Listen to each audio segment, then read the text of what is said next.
घर जमाई। विकी को हमेशा किस्मत ने उसकी मेहनत से ज्यादा दिया। पैदा हुआ एक बड़े घर में, मुंह में चांदी की चम्मच लेकर, और शादी भी की एक उससे भी बड़े घर में, सोने की चम्मच मुंह में लेकर। उसे मेहनत करने का शौक नहीं था। एक शौक था, वो भी घटिया शायरी करने का। उसकी हर बात शायराना ही होती थी। जैसे कि एक दिन, दूर से देखा तो चांद पे दाग था, दूर से देखा तो चांद पे दाग था, पास से देखा साबुन का छाग था। ठोको ताली। अरे ऐसी शायरी करोगे तो ताली तो पता नहीं कोई तुमको ही ठोक देगा। शायरी वो बिल्ली है जो किसी का भी रास्ता रोक दे, और क्या मैं किल हूँ जो कोई मुझे ठोक दे। मुझे तो आपसे बात ही नहीं करनी।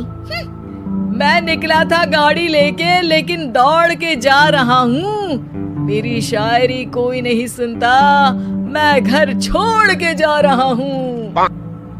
धीरे बोलिए जी, मम्मी पापा को पता चल जाएगा तो तुमको सच में तुम्हारे मायके भेज देंगे। सस्ते साबुन से मेरी कॉलर चमकी नहीं, सच में चला जाऊंगा, मेरी बात कोई धमकी नहीं। अगर शायरी ही सुनानी है तो सुनाओ, लेकिन कोई काम धंधा भी तो करो। मेरे पिताजी के पास बहुत पैसा है, तो घर जमाई बन के खा रहे हो, और कल जा रहे हो ना अपने मायके, तो आज ही चले जाओ मेरी बला से। मैं तो अपनों ने लूटा, गैरों में कहाँ दम था हमें। अरे चुप हो जाओ, तुमको मिर्जा गालिब की कसम। अरे जाना है तो जाओ, लेकिन पहले मेरे मम्मी पापा से मिलकर जाओ, वरना वो क्या सोचेंगे। लेकिन विकी अकेले ही अपनी कार लेकर अपने मायके यानी कि अपने खुद के घर पहुंच जाता है। अरे बेटा, तू अचानक, बहू कैसी है? अरे माँ, बहू तो बिल्कुल बदल गई है, मुर्गी हाथ से निकल गई है। अरे क्या हुआ बेटा? उसकी आती नहीं है, मेरी जाती नहीं है। मैं करता हूँ शायरी। मेरे पास उसका फोन आया था बेटा, सही कह रही है वो। तुमको काम करना चाहिए, तभी तो इज्जत मिलेगी। घर जमाई बनके सास ससुर के पैसों पर कब तक ऐश उड़ाते रहोगे? मेरी जिंदगी में हर तरफ से उंगली हो रही है, फोन पर मेरी चुगली हो रही है। अरे चुगली नहीं कर रही थी बहू, वो तेरा भला चाहती है बेटा। सूखे हुए कपड़े को भी गीला कह रहे हैं लोग, चुगली करने को मेरा भला कह रहे हैं लोग। ठोको ताली। ये सुन के माँ अपने हाथ से अपना सर पीट लेती है। ताली की जगह माथा क्यों ठोक रही हो? बेटा तू ना आराम कर, तेरे पिताजी भी आने वाले हैं, खाना लगा देती हूँ।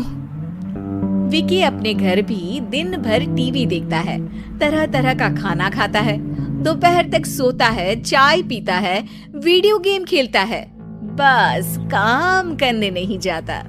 घर में नौकर चाकर है तो बिस्तर से हिलने तक की जरूरत नहीं पड़ती। कई बार तो विकी अपने नौकरों को बिठाकर शायरी सुनाता रहता। कब जाओगे बेटा? अरे कैसी बात कर रहे हैं डैडी, क्या आप मेरे फादर नहीं? आप मुझे भगाना चाहते हैं क्या? ये मेरा घर नहीं। अरे नहीं बेटा, तुम्हारा ही घर है। हम तो चाहते थे कि तुम यहीं रहो और मेरा काम आगे बढ़ाओ, लेकिन तुम ही चले गए घर जमाई बनने। अरे मेहनत तो गधे भी करते हैं, मैं अच्छी किस्मत लेके पैदा हुआ हूँ, मैं घर जमाई हूँ, ससुराल का फूल गेंदा हुआ हूँ। ठोको ताली। पिताजी और माँ सच में ताली बजा देते हैं। ऐसा पहली बार होता है जब विकी की शायरी पर किसी ने ताली बजाई हो। अरे आप लोग सच में ताली बजा रहे हैं? हाँ हाँ बेटा, तुम्हारे ससुर का फोन आया था, बोला जब तक घर जमाई जी कोई काम ना करने लगे हमारे यहाँ मत भेजना। अब तू तो काम करने से रहा और तुझे रहना भी है हमारे घर में ही, करेगा भी शायरी ही और बार बार ठोको ताली बोलेगा तो आदत डाल ही लेते हैं ताली ठोकने की। विकी उसी वक्त खड़ा होता है और बहुत गुस्से में सीधे ससुराल के लिए निकल जाता है। फिर से आ गए? लेकिन सुमन को देखते ही विकी पिघल जाता है। अब सुमन, आई एम सॉरी। आज से ना मैं सिर्फ शायरी ही नहीं बल्कि काम भी करूंगा। तुम अपने ऑफिस में बात कर लेना, कोई भी मेहनत का काम कर लूंगा। मैं घर जमाई बन के रहूंगा लेकिन काम करूंगा और इज्जत से रहूंगा। मतलब सिर्फ तुम नहीं आए हो, तुम्हारे साथ तुम्हें अकल भी आ गई है। मैं अपने कारखाने का मैनेजर बनाता हूँ तुमको। कल से मेरे साथ चलना वहाँ। थैंक यू ससुर जी। नहीं चलेगा, एक शायरी सुनानी पड़ेगी। है जरूर जरूर। ससुर के पास पैसा होते भी मेहनत जिसको भाई है, वही सच्चा दामाद है, वही अच्छा घर जमाई है। ठोको ताली। सब विकी की शायरी पर ताली ठोक देते हैं। शिक्षा, जब किस्मत आपको बहुत सारा दे दे तो उसकी कद्र करनी चाहिए और मेहनत करना कभी नहीं भूलना चाहिए।